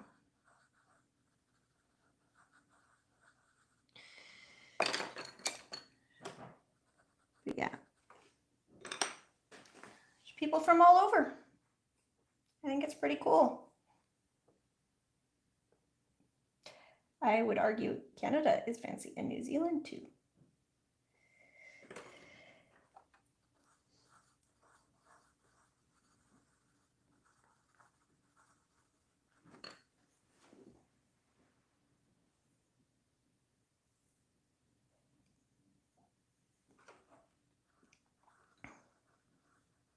Well, I'm glad you agree, Joy, because, like, right now especially, I mean, okay, just in general, I feel like a lot of the world looks at New Zealand like, why can't we all just be like them? That would be cool. Yeah. But yeah, especially right now. Just like, we We could have been like New Zealand, but no. Instead, we're in lockdown in the middle of winter. Are the circles so we can see the colors used? Yeah. So I think you missed the beginning of this, Lauren, but I've got this little sketchbook here, which I got for the sketchbook exchange that I'm doing with some people on Discord. I don't know if you would like to participate in that, but if you would, I want to sign up. In any case, so then I have a sketchbook, and then this sketchbook came with a bunch of extra little postcards at the back, and so I'm sketching on the little postcards, and then each person can grab a postcard. There might not be quite enough postcards for everyone, so in that case I would just have to add a few, but that's not a problem.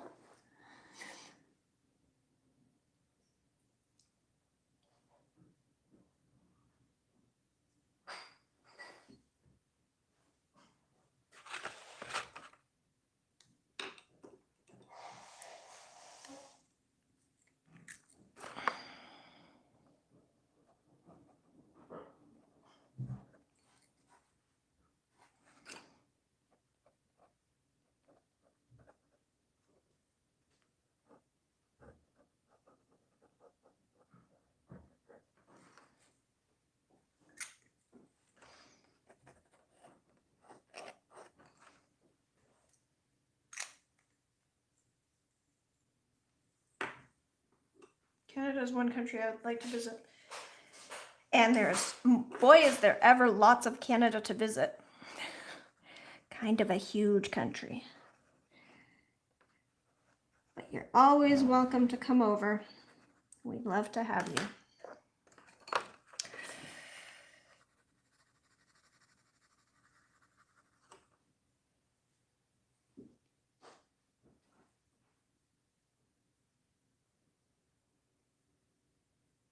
I work with many from Syria. They feel cold when it's like 16 Celsius outside. For a while, for us, it's normal. We as humans get so used to the weather. Oh, yes. I mean, it's been, hovering just under 0 for the past little while.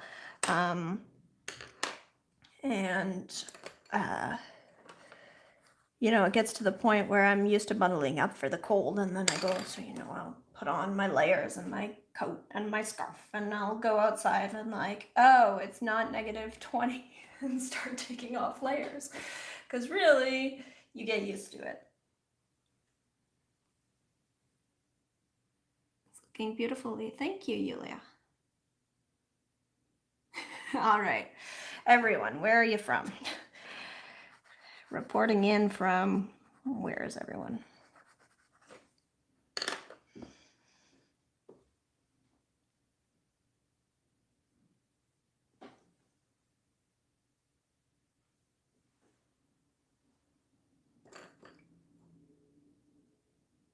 We complain about heat and then feel like wimps when Texans share temperatures. Yeah, well, and so the thing is, like, it's really noticeable in Ontario where we have really bipolar weather. So we have very, very, very hot summers and very, very, very, very cold winters. Very, very, very cold winters compared to the rest of the world, not compared to the rest of Canada. I know we have wimpy winters, just bear with me.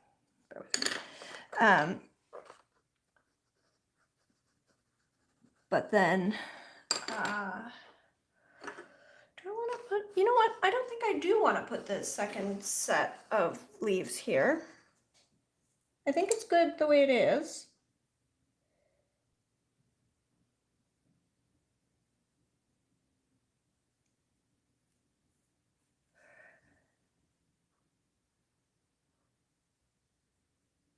If I was fit and well, I'd love to see some wild Canada, but I'd need to pack some warm things. But Joy, if you came during your winter, so if you came in like June, July, August, then you would come here during our summer, and then you would actually probably find it a little too warm.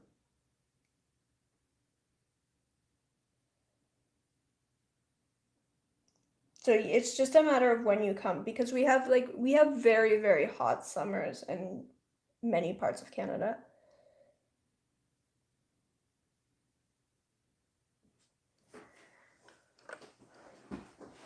Okay, so this is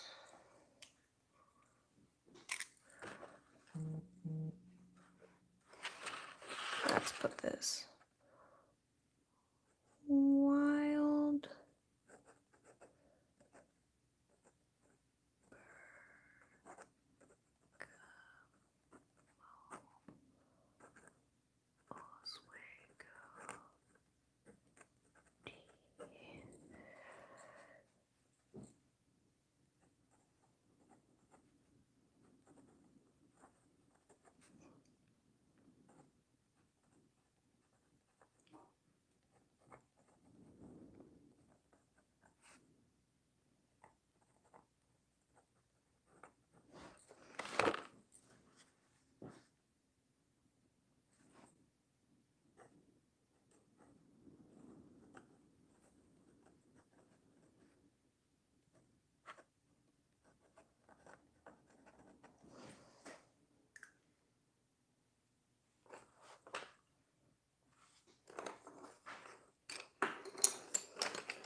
That's great the way. Okay, so right now from Los Angeles, no snow here either. Continental effect on it. It was comfortable for me. It's great the way it is. Yes, Lauren, the weather and mild isn't beautiful here. We do have the snow in the mountains within 2 or 3 hours of driving distance. Lake Canada sounds so much like Siberia. Yeah, I think there's a lot of similarities. I bet I would feel home there. Probably. We have a lot of like Russian and Ukrainian waves of immigrants who came, and they settled a lot of them like in the prairies, which are a lot like parts of Russia, parts of sort of that area. Oh, what fountain pen is that? This is, oh, what's it called? The Pilot Falcon, or used to be the Namiki Falcon. So yes, it is the fanciest, or at least the most expensive pen I own. We have open doors. Julia says, thank you for doing this in colored pencil. It was a treat. Thank you for doing it on Christmas. Yes.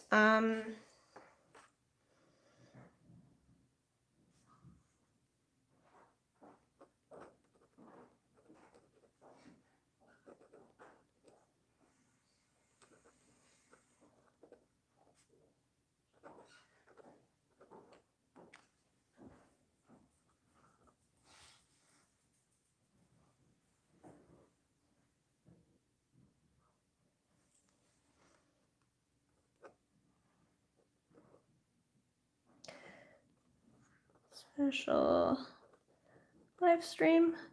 Yeah, so I stream every Friday. I try to get on around 2 p.m. I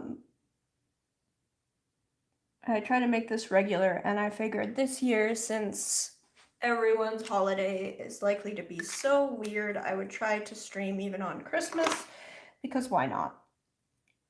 So I will also be streaming on New Year's Day, a week from now.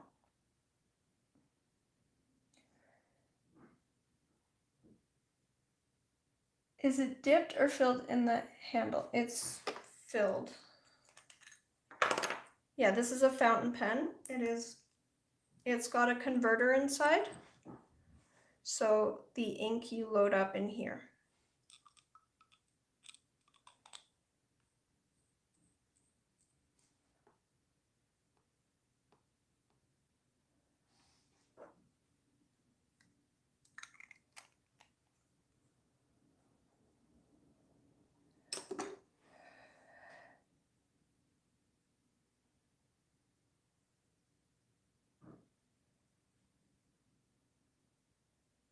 I left my car once open for a week. New car about 2 weeks old. They heard no one stole it. It wasn't even in front of the house, but a street away. Yeah, so there are parts of Canada, not where we live, but there are parts of Canada, like in northern Manitoba, where they have issues with polar bears that come into town, where it is considered common courtesy and everyone leaves their car doors open. Not like open, but unlocked, so that when you're walking down the street and you see a polar bear, you can step into a car. So people leave their house doors and their car doors open so that people can protect themselves from polar bears. Polar bears, yes, actual polar bears.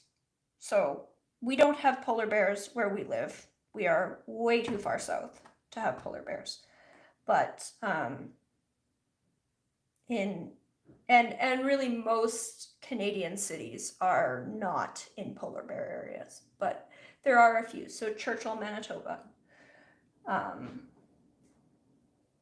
northern Manitoba, some of the territories, etc., are in areas that have polar bears, and polar bears are lovely, but yeah. They are also huge and dangerous, and they're really the only bear species that will actually go after humans. Like we have black bears here. They're much smaller, and they're mostly afraid of humans. They'll mostly avoid us. But polar bears will actually come after humans. So. And again, like black bears also don't hang out in cities. Most bears won't wander into cities, but polar bears will. So it's kind of lucky that most cities aren't near where polar bears live. Because polar bears aren't afraid of humans and they will hunt humans. It's not a major issue because there's not a huge amount of interaction between polar bears and humans. The way they usually deal with them is they'll tranquilize them and airlift them out. So there's a dedicated unit of the Canadian Air Force that flies a helicopter with a dragnet under it. So they'll tranquilize a polar bear, put a polar bear in a dragnet, helicopter it north, and then drop it out into the wilderness far away from human habitation.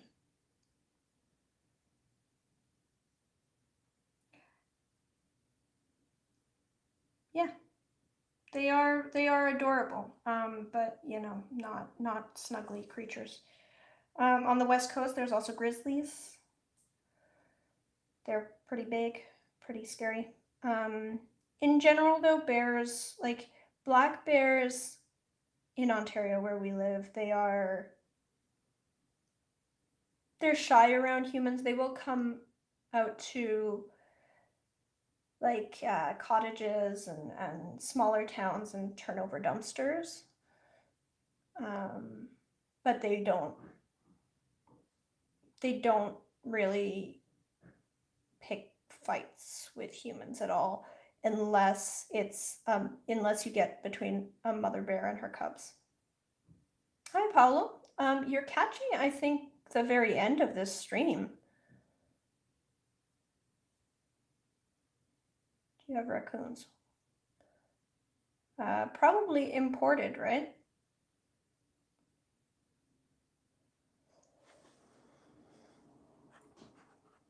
Yeah, Paulo, I think you're catching the very end of this stream. I just wrapped up a little teeny tiny sketch here.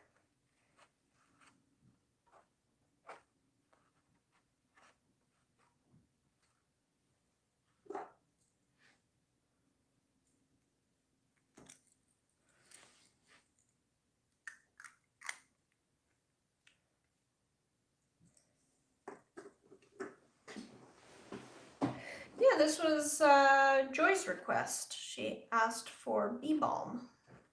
So I got out some books for reference. I grow this stuff, so I've illustrated it before. I have an idea of what the structure is like, so I didn't really need a very, very specific reference. And just sort of did a little sketch, and then Yulia was asking about colored pencils, so I actually worked in colored pencil for the first time in a long while.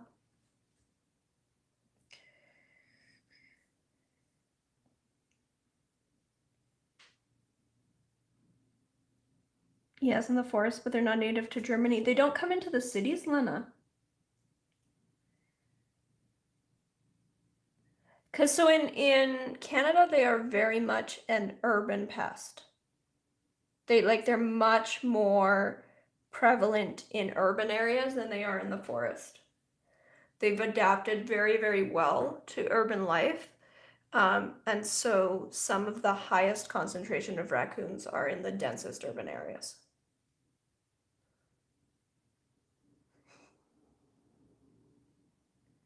And they are pests. They're smart and they have opposable thumbs.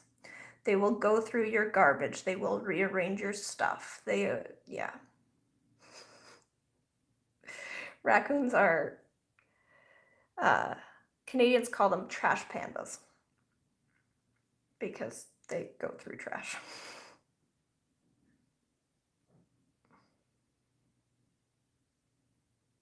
We have some in the forest close. I've seen paw prints in the mud, but we have never seen a raccoon.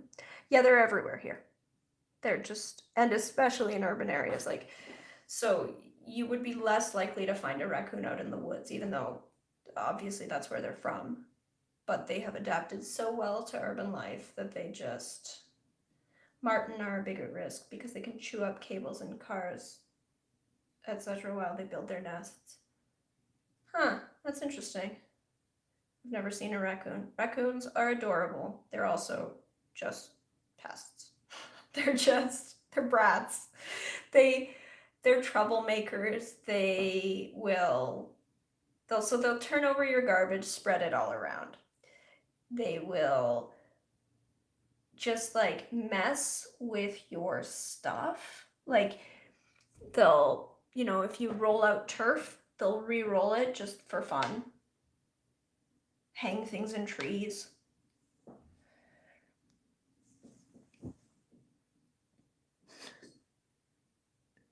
We have bunnies and deer, which we see often. We have lots of wild bunnies. But at least they're adorable about it. Yes, I think everyone agrees that raccoons are adorable. It's just, they're also like, there's this whole thing where every few years the municipalities will come out with a new raccoon-proof garbage container, like a bin, and it's never raccoon-proof. The raccoons learn how to open it, and then they teach each other, and within weeks, all of them are opening all of the trash bins.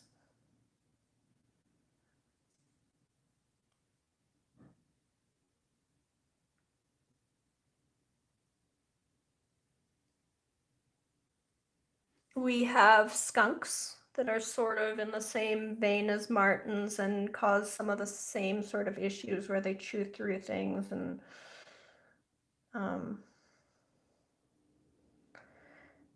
skunks will also just dig up your plants for no reason. So you'll have your little seedlings and they're like digging for grubs or something, but you'll come out to your garden and there's like all of your plants have just been strewn around because they'll just dig and throw them away. Yeah. Skunks stink. Well, they're cute though. We have foxes.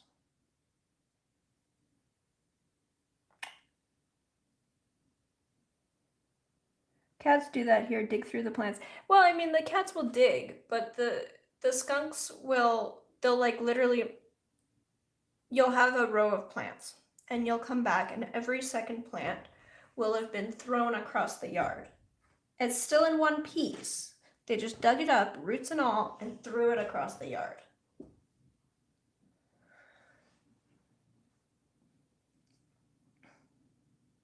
Skunks are also cute. I have no issue with skunks. Skunks are adorable. They smell bad.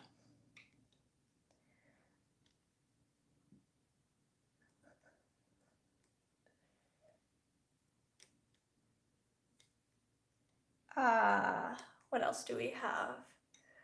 We have a very tiny little property around our house, but we've built up big tall planters and planted a lot of different plants, so we get a whole bunch of the neighborhood wildlife that comes from all around the neighborhood and comes into our yard, which is pretty neat. We do get hedgehogs. They are most welcome. I don't think we get hedgehogs. I don't have to smell them from New Zealand.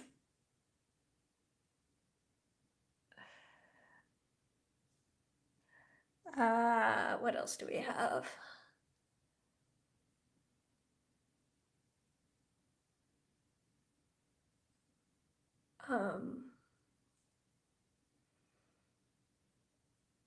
Groundhogs.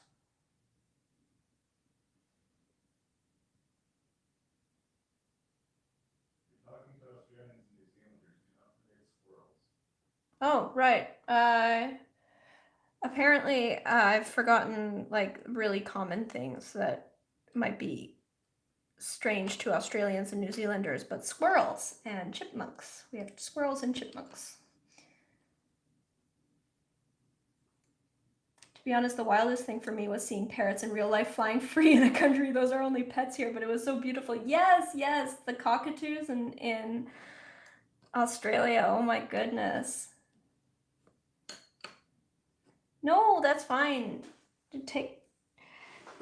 I like chatting about animals. Chipmunks. They don't have no second C, just chipmunks. Yeah. We have red squirrels. We have gray squirrels, red squirrels, brown squirrels, black squirrels, all the squirrels.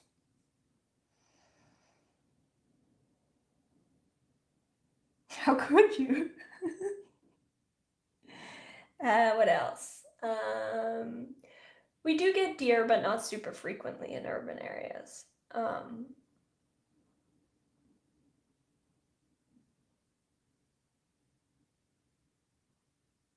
We get coyotes, but again, not super frequently in urban areas. Lots of birds. Moose. Yeah, again, moose aren't really an urban thing, which is good because they will total your car and walk away.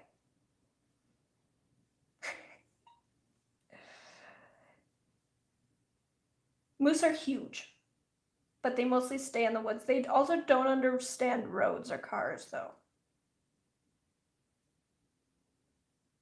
We have a kind of legless lizard that masks as a snake.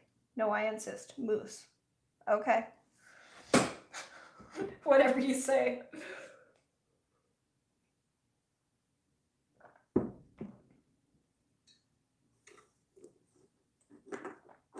Oh, you're saying, I'm not sure what you're saying.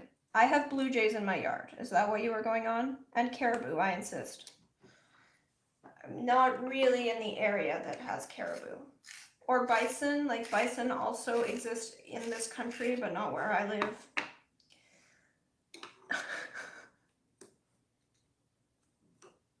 It's a very large country. There are many, many things.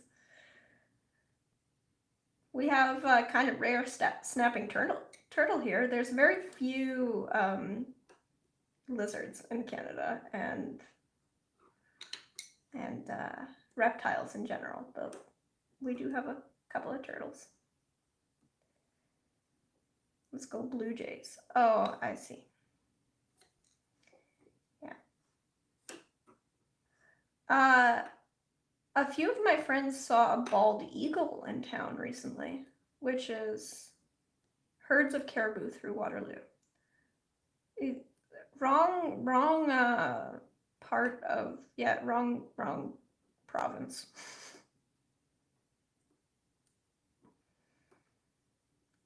We have wolves now too again. Yeah, so again, wolves are the sort of thing where they are native to this area, but we wouldn't see wolves because they need a very large hunting area. So they don't really hang out near cities. The only bear that crossed the border to Germany was shot, though. Oh. Yeah, we've definitely got bears, but again, they tend to be a little bit, they don't hang out in very urban areas.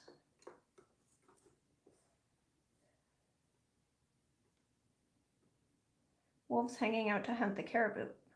Wrong province. Wrong province. Very large country, wrong province.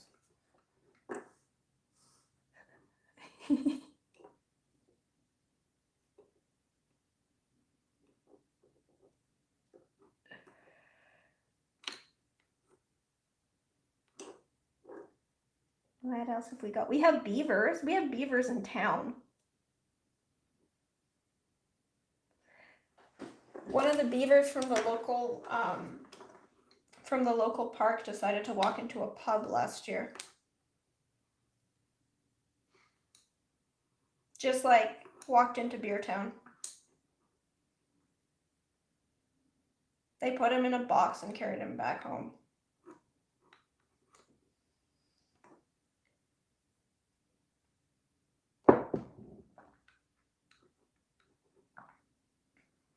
We have deer here in Toronto yet. At the start of a joke. I mean, it sounds like it, doesn't it? A beaver walks into a bar, but actually a beaver walked into a bar. Just like took a walk into Uptown Waterloo and walked into a bar.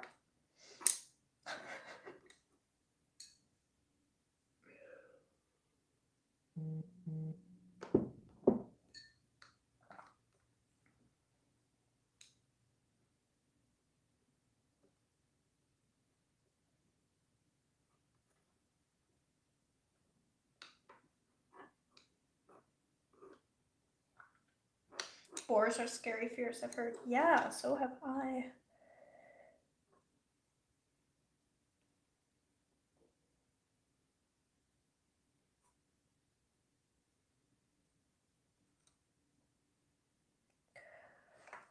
Okay, well, I think the main attraction here is done. I'm gonna go make some cinnamon rolls now. I'll post them on Discord. So anyone who isn't already on my Discord channel, there's a link in the description in this video. Go ahead and join me on Discord, and I will, we can chat throughout the week. You can see pictures of my cinnamon rolls and other art that I'm making, other art that everyone else is making, join our sketchbook exchange, etc. This was fun. I will be back on next week, which is New Year's Day for everyone, unless you are a day ahead of us, in which case it's January 2nd. Yeah, my next live stream, January 1st, 2 p.m. Eastern Standard Time.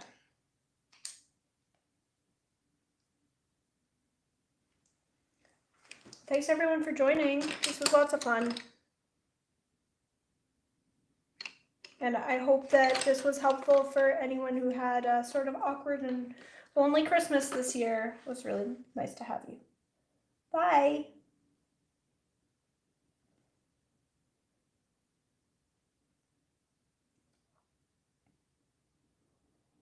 All right. Remember to hit like, subscribe, and ring the bell to see more of my content. Bye-bye.